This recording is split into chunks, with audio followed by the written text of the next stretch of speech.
Oremos.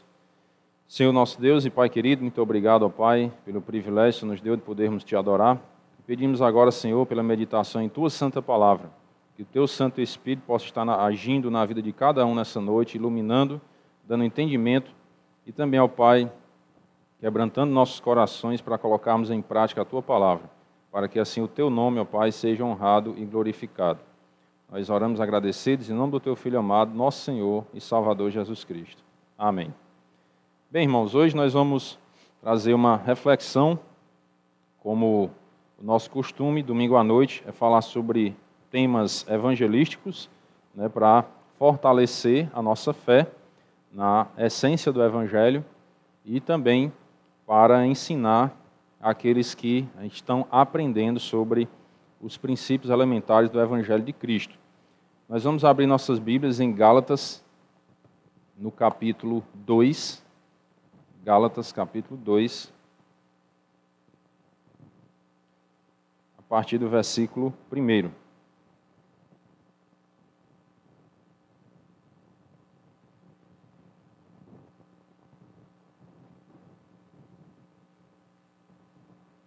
Gálatas 2, a partir do versículo 1. Diz assim a palavra do Senhor. 14 anos depois, subi outra vez a Jerusalém com Barnabé, levando também a Tito. Subi em obediência a uma revelação e lhes expus o evangelho que prego entre os gentios, mas em particular aos que pareciam de maior influência, para, de algum modo, não correr ou ter corrido em vão. Quem está falando aqui? Paulo, Quem escreveu a carta aos Gálatas, às igrejas da Galácia, foi Paulo. Contudo, nem mesmo Tito, que estava comigo, sendo grego, foi constrangido a circuncidar-se. Aqui Paulo vem falando que tinha aquela doutrina judaizante, que era de circuncidar as crianças com 8 dias de nascido, que era um sinal de que eram descendência de Abraão. A circuncisão é o que hoje nós chamamos de cirurgia de fimose. Então isso foi uma aliança que Deus fez com Abraão, no tempo que Deus chamou Abraão para dirigir o povo de Deus e ser assim o pai da fé, tinha que circuncidar todas as crianças com 8 dias de nascido. E aqueles que já eram adultos tinham que ser circuncidados naquele tempo, da aliança. E aqui Paulo está dizendo, olha, nem Tito foi constrangido a circuncidar-se. Ou seja, o evangelho, quando a pessoa chega para o evangelho, ela não precisa se judaizar. Quando ela crê no evangelho de Cristo, ela não tem que fazer a circuncisão, porque quem salva não é a circuncisão, ou quem deixa de salvar não é a incircuncisão da carne, como Paulo vem falar em algum momento, certo? O que salva realmente é a fé, como Paulo já tinha pregado e já era a parte do ministério dele, era falar sobre isso, a salvação pela fé. E isto por causa dos falsos irmãos que se entremeteram com o fim de espreitar a nossa liberdade que temos em Cristo Jesus e reduzir-nos à escravidão. Ou seja, eles não precisavam mais se escravizar, vamos dizer assim, na lei, estar debaixo da lei para alcançar a salvação. E agora eles eram livres, a nossa liberdade que temos em Cristo Jesus. Então o Senhor Jesus deu a liberdade e eles não precisavam mais viver na escravidão da lei, vamos dizer assim. Ou seja, cumprindo a lei, os mandamentos, pensando que seriam salvos por cumprir os mandamentos da lei. Mas agora eles eram livres em Cristo. Quando eles creram no Senhor Jesus, eles foram libertados dessa escravidão. Aos quais nem ainda por uma hora nos submetemos para que a verdade do Evangelho permanecesse entre vós. E quanto àqueles que pareciam ser de maior influência, quais tenham sido outrora, não me interessa. Deus não aceita a aparência do homem. Esses, digo, que me pareciam ser alguma coisa, nada me acrescentaram. Então Deus não se deixa levar por aparência ou por influência humana.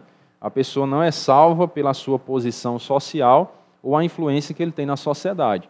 Ela é salva pela fé em Cristo, assim como todo ser humano.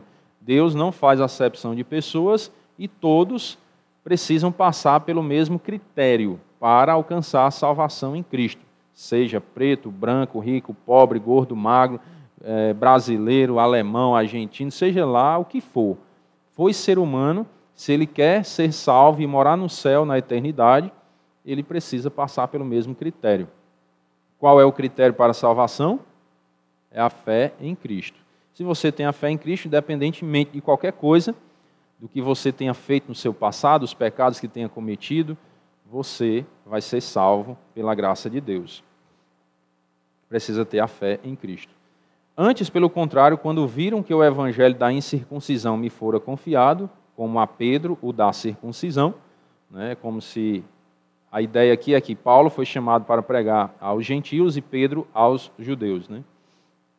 A incircuncisão eram os gentios e a circuncisão os judeus. Quem são os judeus? Vocês lembram? A gente chega assim a perguntar, quem são os judeus?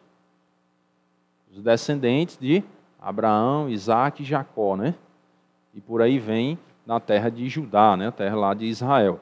Mas aí tem pessoas que moram até em Israel, mas que não são judeus, ou seja, não são descendentes de Abraão, Isaac e Jacó. Então, os descendentes de Abraão, Isaac e Jacó é que são os judeus. Certo? E os gentios?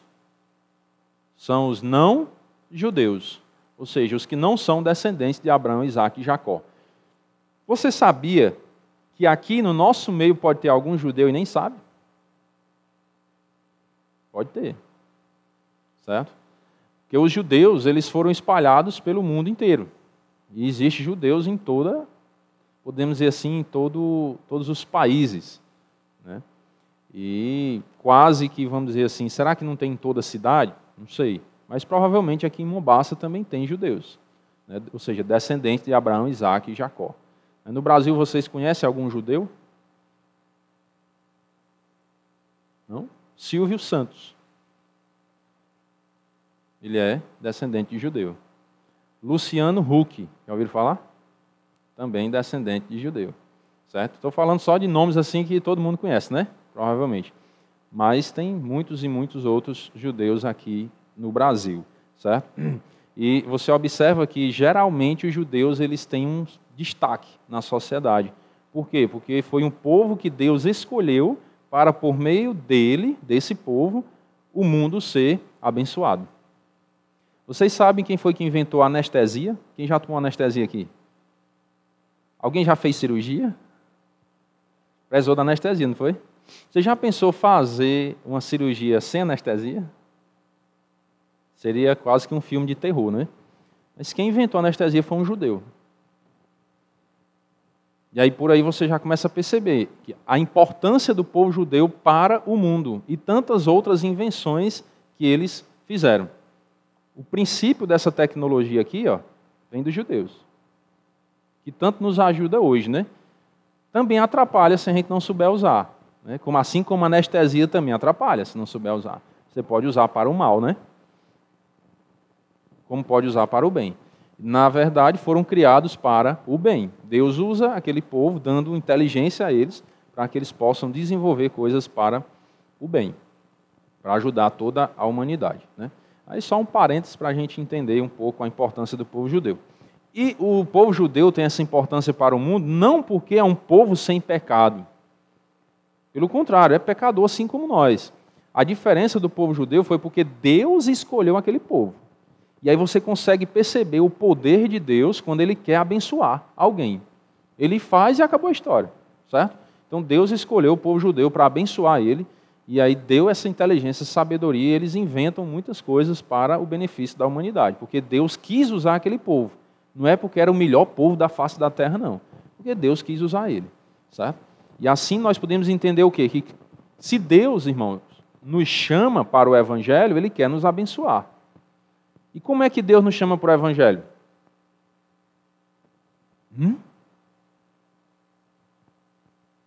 Eu dou um tempinho para vocês pensarem, né? Refletir, né?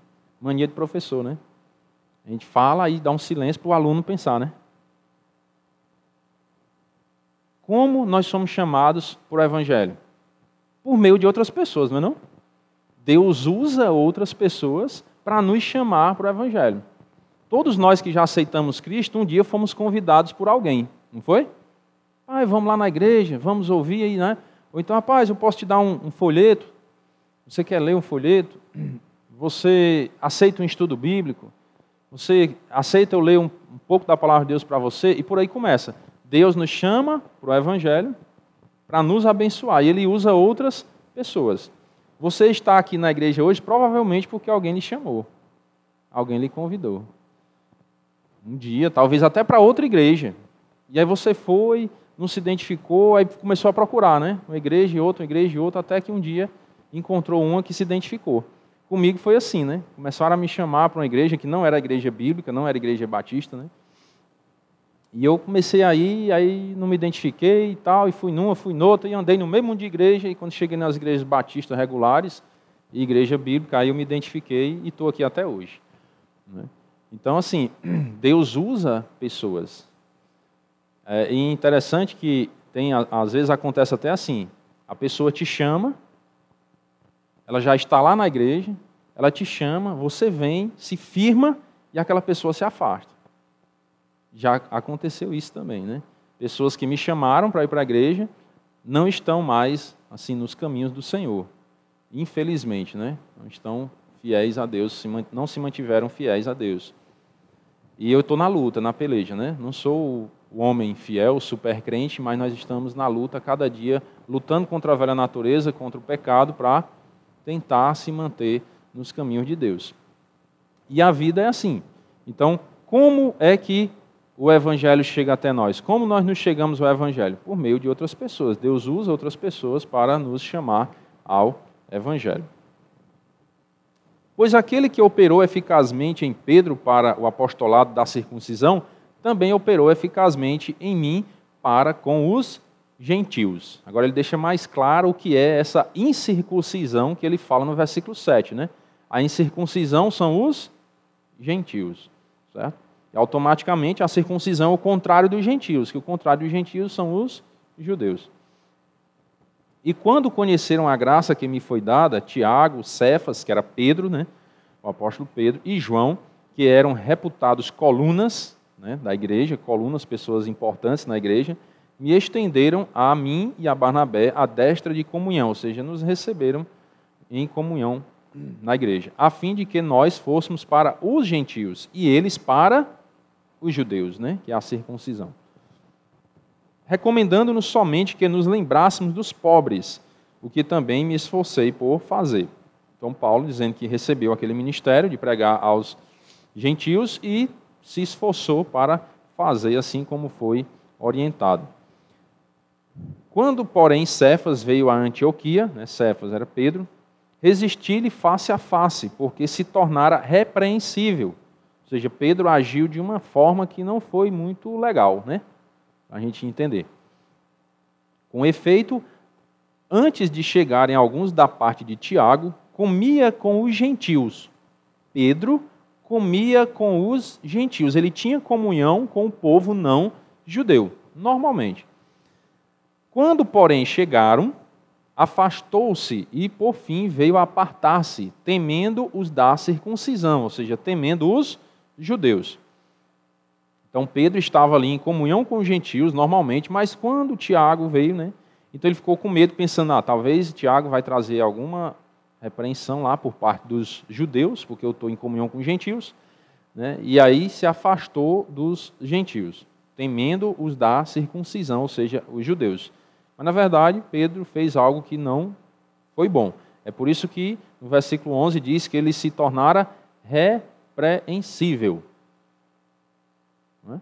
O que é uma pessoa repreensível? Precisa ser repreendida. Assim como a irrepreensível não precisa de repreensão, porque ela está agindo da maneira correta, não precisa que ninguém chegue lá para repreendê-la. A pessoa repreensível é porque está precisando ser repreendida. E também os demais judeus dissimularam com ele, a ponto de o próprio Barnabé ter se deixado levar pela dissimulação deles. Você vê que às vezes uma atitude errada de um servo de Deus pode influenciar outras pessoas a agir também de forma errada. Certo? Eu lembrei agora de um vídeo, né, que mostra como o ser humano ele é influenciável. E é bem interessante esse vídeo, não sei quem já viu por aí. que está lá numa sala de aula e aí a professora está justamente ensinando isso, né? Como o ser humano ele pode ser influenciável. E aí falta chegar um aluno. E aí ela faz um teste, ela diz, olha, quando vocês vão ver como o ser humano é influenciável, vamos fazer assim, ela mostra uma bandeira verde para os alunos e diz, quando o fulano de tal chegar, eu vou perguntar para vocês que cor é essa bandeira. E todos vão dizer que é vermelha, tá bom? Aí os alunos, tá beleza. Aí quando o aluno entra, né, ela vai, levanta a bandeira, aí, que cor é essa bandeira? Aí todo mundo, vermelha, e ele quer dizer verde, mas ele, vermelha? Aí ele olha, não pode. Que cor é essa bandeira? Aí, vermelha, e ele fica assim, né? Aí depois ela pergunta só a ele, que cor é essa bandeira? Aí ele, vermelha, mas era verde. Mas como o meio, o ambiente acabam influenciando a pessoa, né? O meio em que ele está inserido e o ser humano às vezes acaba sendo influenciado. Isso não é uma regra geral, né? Há as exceções, tá bom? Mas na grande maioria das vezes acontece assim. Por isso que você tem que ter cuidado.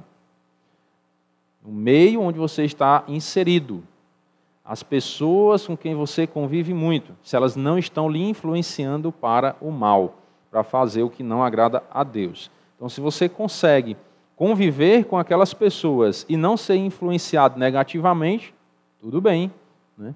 Mas se você não consegue se manter fiel e acaba sendo influenciado negativamente, tenha bastante cuidado, porque é sinal que vai dar errado, certo? E aí você tem que se conhecer para saber os seus limites, né? Nós trabalhamos na área da educação e nós vemos muito isso às vezes, né?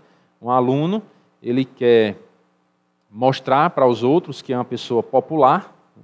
E acaba fazendo coisas que depois ele mesmo diz para a gente que está arrependido, não queria fazer aquilo. Fez por conta da influência do ambiente daqueles coleguinhas. Então tem que ter muito cuidado, porque nós, às vezes, mesmo adultos, também podemos agir de maneira influenciável. E assim aconteceu com Barnabé, né? Ele deixou-se levar pela dissimulação deles. Quando, porém, vi que não procediam corretamente, segundo a verdade do Evangelho, disse a Cefas, né, a Pedro, na presença de todos. Então, Paulo falou, né, com Pedro na presença de todos. Se, sendo tu judeu, vives como gentil e não como judeu, por que obrigas os gentios a viverem como judeus? Entenderam? É um trocadilho que às vezes a gente tem dificuldade de compreender, né? Vamos ler de novo, para vocês entenderem bem direitinho, né? Paulo fala com Pedro. Pedro, tu és judeu, tu vive como gentil e não como judeu. Aí como é que tu, que vive como gentil, quer obrigar os gentios a viverem como judeus? Ficou melhor agora? Como é fácil entender, né? Pedro vivia como gentil e estava querendo que os gentios vivessem como judeu. É uma hipocrisia, certo? Então, ou seja, ele já tinha sido libertado pelo Evangelho, como nós lemos no início, né? Foram libertados da escravidão, mas ele queria, por medo lá dos judeus, queria que os gentios vivessem como judeus. Então, não estava certo esse negócio, por isso que Paulo repreendeu ele, certo? Nós, judeus por natureza, Paulo era judeu por natureza também, né? E não pecadores dentre os gentios, sabendo, contudo, que o homem não é justificado por obras da lei, e sim mediante a fé em Cristo Jesus. Também temos crido em Cristo Jesus para que fôssemos justificados pela fé em Cristo, e não por obras da lei, pois por obras da lei ninguém será justificado. Então, Paulo vem querer agora mostrar para Pedro, né, e para os que estavam ali o quê? Olha, acabe com esse negócio de lei, porque por obras da lei ninguém será justificado. O homem é justificado pela fé em Cristo Jesus. Não é pela fé na igreja, A, B ou C. Aqui é falado em alguma igreja? Então não é a igreja que salva, certo? O que salva é Cristo. A fé em Cristo para a salvação de sua alma. E a fé em Cristo para a salvação é diferente na crença da existência de Deus. E a gente tem que saber diferenciar isso. A gente pensa às vezes, não, eu sei que Deus existe, que Jesus veio ao mundo, né? Eu sei que Jesus morreu, ressuscitou e subiu aos céus. Beleza, você sabe, mas você crê nisso para a redenção da sua alma é outra coisa. Uma coisa é você saber da história e acreditar que essa história é verdadeira, essa é uma coisa. Outra coisa é você confiar a salvação da sua alma nas mãos de Cristo, é outra coisa. E aí a gente tem que saber diferenciar. Onde eu estou na história da fé? Eu estou naquele episódio de que eu estou apenas acreditando que tudo isso é verdade, e tudo bem, ou será que eu já estou no segundo estágio, que é confiar no sacrifício de Cristo para salvar a minha alma? Eu preciso saber em qual estágio eu estou, para que eu me identifique com a salvação de Cristo. Eu não posso ficar só no primeiro estágio, não devo ficar só no primeiro. Porque se eu ficar só acreditando em toda a história bíblica, que tudo é verdade, não, beleza, eu acredito que tudo é verdade. Mas eu não criei para a minha vida, para a redenção da minha alma, aí é um problema. Porque eu vou saber de tudo, mas no final não vou para o céu.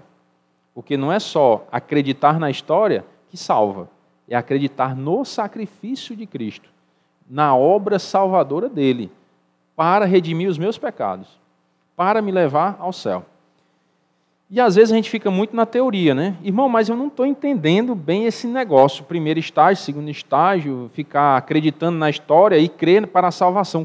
Qual a diferença disso? Se alguém na rua lhe abordasse e perguntasse, o que você diria, né? Vou dar uma dica. Você tem que perguntar assim para a pessoa. É fácil de você identificar. A sua vida foi mudada? Depois que você diz assim, eu creio na história, eu creio em Cristo, eu creio em Deus. A sua vida mudou? Porque se a sua vida não mudou, então a gente continua perdido. Certo? Por quê? Porque todos pecaram e carecem, ou seja, necessitam, precisam da glória de Deus. O salário do pecado é a morte. É afastamento de Deus. Essa é a morte espiritual, é se afastar eternamente de Deus. Então essa é a recompensa do pecado. E quando nós nascemos, irmãos, nós somos educados, né, e até treinados para alguns propósitos na vida. E aí nós temos planos para a nossa vida. Crescemos e vamos desenvolvendo planos, projetos para o futuro e tal. Quando você crê no Senhor Jesus Cristo de maneira verdadeira, a sua vida muda. A sua mente muda.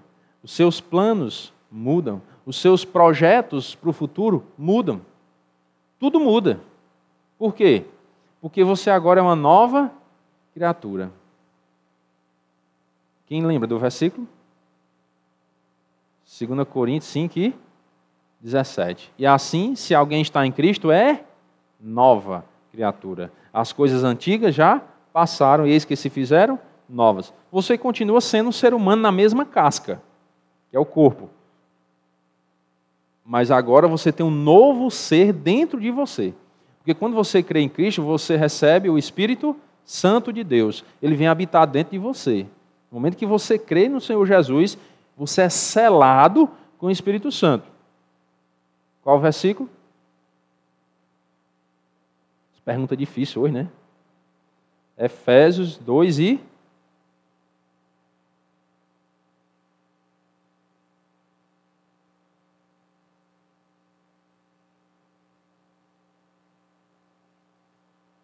Nem eu lembro. Efésios 1, né? 1 e 12. 1 e 13, ó. Em quem também vós, depois que ouvistes a palavra da verdade, o evangelho da vossa salvação, tendo nele também crido, fostes selados com o Santo Espírito da promessa.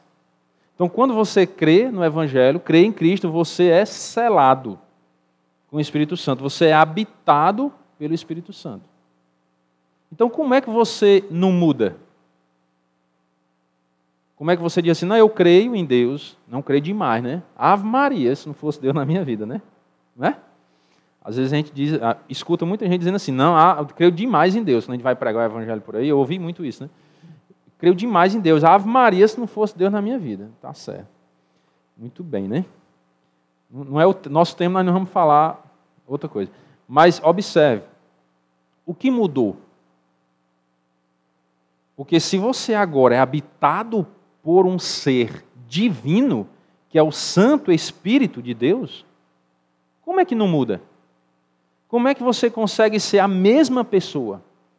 Os seus pensamentos não mudam, os seus planos para o futuro não mudam, os seus projetos não mudam, a sua forma de agir não muda, o seu desejo de fazer a vontade de Deus não aparece. Como é que eu posso dizer que criei realmente no sacrifício de Cristo para a salvação da minha alma? Não dá, certo? Não dá. Porque se você creu em Cristo, se alguém está em Cristo, é nova criatura. É presente, irmãos, aqui. O verbo ser está no presente, ó. Eu sou, tu és, ele é. É o verbo ser no tempo presente. O presente é daqui a quanto tempo? É agora. Não é daqui 1 ano, 2 anos, depois da manhã, não foi ontem, não. É agora. Então, se você está em Cristo, se você creu no Senhor Jesus, é agora que você creu, você já passa a ser uma nova criatura. Por quê? Porque o Espírito Santo está em você agora. Você crê no Senhor Jesus agora. Não, tá bom, entendi, eu creio agora em Cristo. Pronto, o Espírito Santo vai entrar na sua vida e você é uma nova criatura a partir de agora. Tudo se fez novo. As coisas antigas passaram. Você agora tem uma nova vida para viver. Essas coisas se fizeram novas. Então, a nossa mente, irmãos, ela muda. Então, é fácil de você se identificar. Nós não podemos julgar os outros. Isso não. Mas a própria pessoa ela pode se analisar e avaliar. Não, peraí, eu sei que realmente eu mudei. No momento em que eu criei no Senhor Jesus, que foi tal, naquele dia, mesmo que você não lembre a data, não tem problema, certo?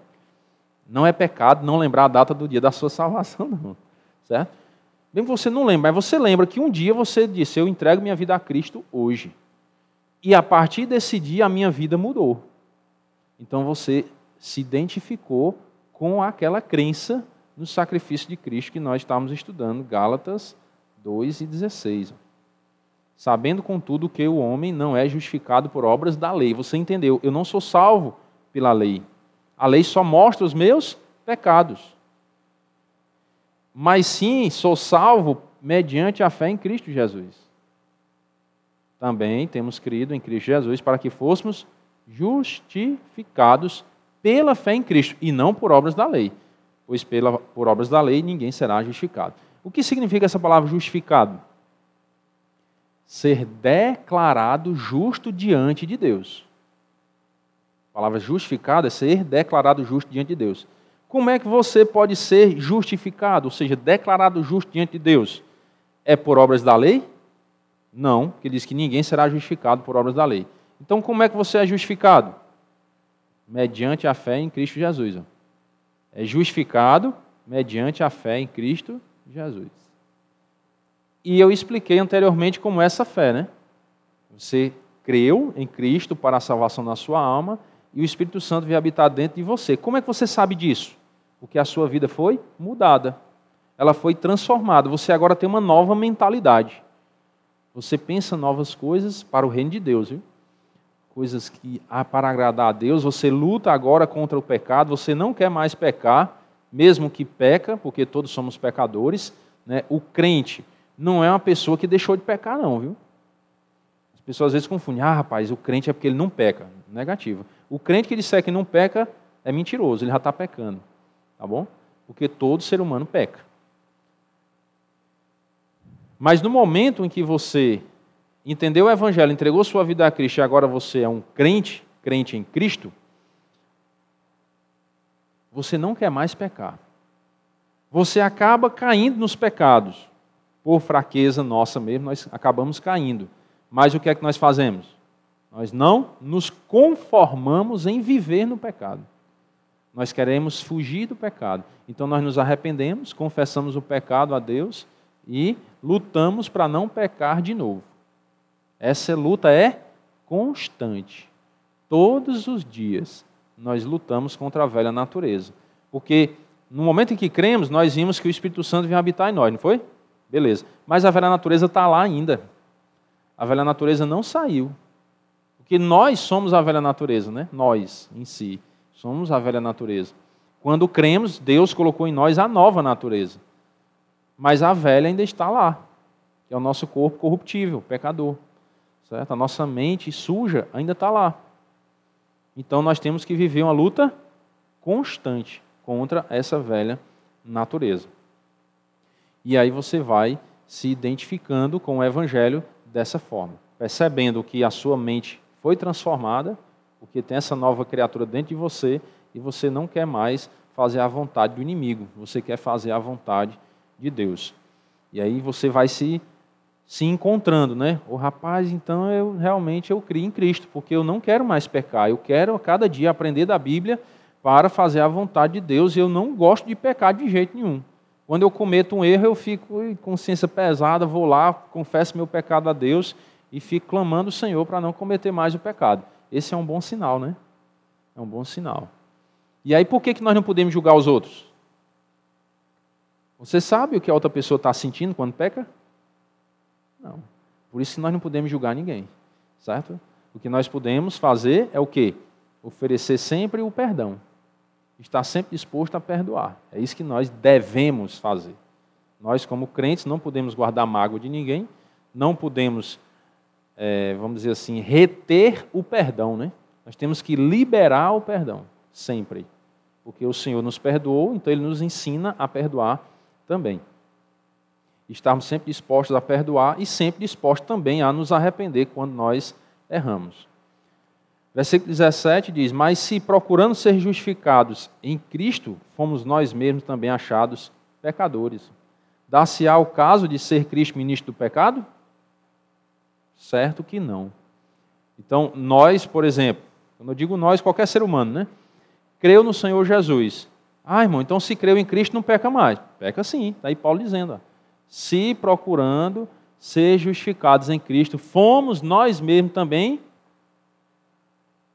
achados pecadores. Quem é que está falando isso aí? Não é Paulo, não? Meu amigo. Um homem que nem Paulo, que escreveu no mínimo 13 livros do Novo Testamento, está dizendo que é pecador, depois que creu em Cristo. Coitado de nós, né? Se Paulo reconhece que era pecador, fomos nós. Nós é a primeira pessoa do plural. É quem está falando e mais alguém. Quem estava falando era Paulo. Então Paulo diz, eu também fui achado pecador.